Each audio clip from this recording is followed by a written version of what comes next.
কেন্দ্রীয় অর্থমন্ত্রী নির্মলা সীতারামন এই যে সরকারের যে বাজেট পেশ করেছেন, আমরা সেই দিনই তার বিরোধিতা করেছি।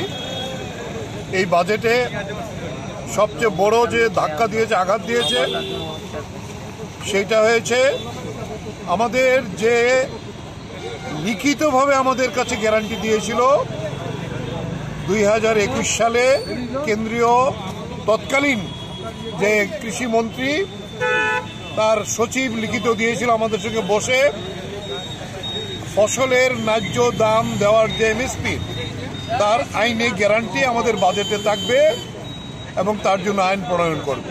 কিন্তু এই বাজেটে সেখানে কোনো আইনি গ্যারান্টি নেই।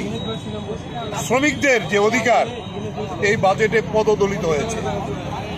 এই প্রশ্নেই আমরা বলবো যে আমাদের সংযুক্ত কিষাণ মোর্চা সিদ্ধান্ত নিয়েছে যে আজকে গোটা দেশে এই বাজেট পুড়িয়ে তার প্রতিবাদ করা হবে।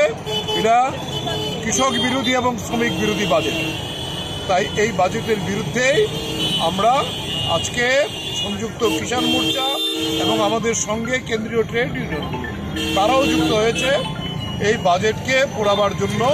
তাই আমরা আজকে প্রচণ্ড ওয়েদার খারাপ, আমরা তার মধ্যে এই কর্মসূচি করে আমরা এই